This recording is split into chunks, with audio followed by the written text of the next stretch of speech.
Today we're going to start talking about some topics in advanced Euclidean geometry. And since we're playing around in Euclidean geometry, we're going to use GeoGebra a lot. So most of today's assignment is to look at some interesting things that happen with triangles in Euclidean geometry, but also to get at some skills with using GeoGebra because we'll be using that a lot over the next week or so. Let's just start by building a triangle. I'm going to build some of these things and then I'm going to have you do the rest and submit it to me. So if I use this polygon tool and I can move things around, you notice that I can just use whatever triangle I want to use. Okay. So the first thing that I want to look at are perpendicular bisectors of the sides. In particular, I'm most interested in centers of the triangle. We're going to look at centers of the triangle and how they work together. But for now, I'm really interested in the perpendiculars. So let me type in this theorem right here, is that the perpendicular bisectors of the sides of a triangle are concurrent at a point. Okay? So this is the theorem we're going to start with. Now, we can kind of prove this by building perpendicular bisectors. So if we look at the construction, there is a perpendicular bisector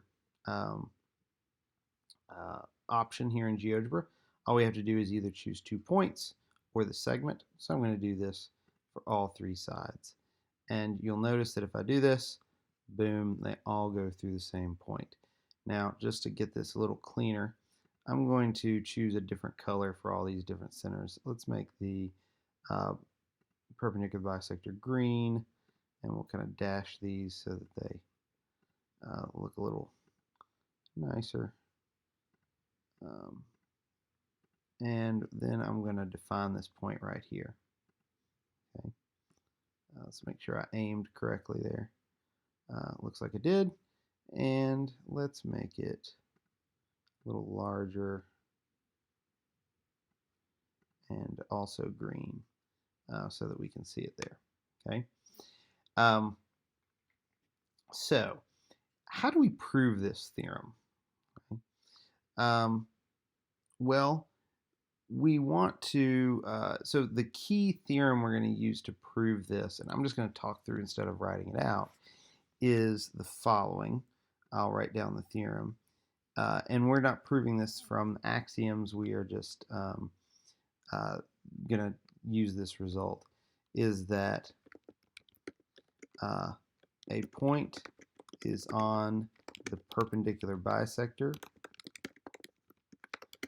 of a line segment if and only if it is equidistant from the endpoints of the line segment. Now, this is a very useful theorem that we can prove in a number of ways. You can, if you want to prove it, you can construct a perpendicular bisector. You can make some. You can use triangle congruency theorems to prove it, or you can use the fact that, all right, if we have a reflection here, if we reflect over the perpendicular bisector, right, then these 2 points are going to coincide because of the definition of a reflection, and therefore this point must be equidistant from both these endpoints. Okay, so if we construct 2 of these, obviously 2 of the perpendicular bisectors always will intersect because they're 2 lines and 2 lines intersect. Well, if it's on this perpendicular bisector, the point must be equidistant from A and B. If it's on this perpendicular bisector, it must be equidistant from B and C. And so if it's equidistant from A, B, and C, it must be equidistant from A and C, and therefore must lie on the perpendicular bisector of AC. Okay, I talked through that very quickly, but basically we construct 2 of them. 2 of them must intersect, and it must be equidistant from A and B, must be equidistant from B and C. So since the distance, since it's equidistant from both of those, this distance from DB has to equal AD, has to equal DC. Therefore, that point is equidistant from A and C and must lie on the perpendicular bisector. Slow that down and rewind and make sure it makes sense to you if you're not 100% sure. So what's interesting about this is because it is equidistant from all 3 points, I can define a circle that's centered at D and goes through um, all the points, all the vertices. Let's make it green, and I'm gonna kind of lighten it up here because I don't really want it to stand out too much. But you can see here that if I move this thing around, that point, those 3 always coincide. The circle I constructed always goes through all 3 points. We call that the circumcircle. And so this we actually call the circumcenter.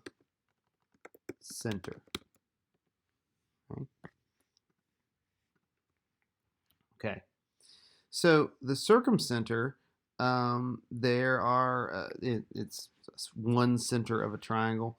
There are some others that we can play with, that we can create. So I'm going to actually assign you the task of creating these.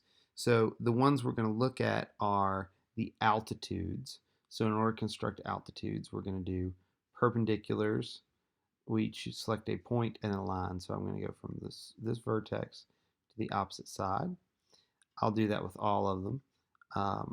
If it were up to me, I would probably choose a different color for those. I might make those red, let's say, and maybe make them dashed like so. And then I would make the point red. So we're going to do altitudes. You're going to do medians. In order to do medians, you need to connect of the vertex to the opposite midpoint. And midpoint's already determined for you because we've done the perpendicular bisector. So you don't necessarily have to construct the midpoint, though you can, because it's already there. And again, if it was me, when I did all 3 of these, I would choose yet another color just to clarify that this is different. Okay, and then use that color to assign the center that we find. And then we're going to also look at angle bisectors. So we can construct an angle bisector. There's a couple different things we can do here. You can either select the 2 segments, and notice that will give you both the internal angle bisector and the external angle bisector. Or, if you prefer, you can do just the 3 points, and that'll give you just the internal angle bisector. Okay. So those external angle bisectors actually do something kind of cool for us. So you may want to hold on to those and use them. You can, if you don't want to look at them for a little while, you can always show hide objects and hide them. So in case your image is starting to get a little too cluttered. Okay. All right. So this is your assignment will be posted on Blackboard, and it will give you instructions for what you're going to do next.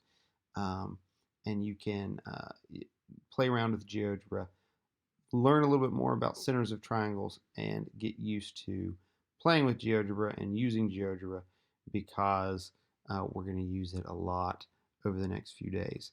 And by the way, those of you who are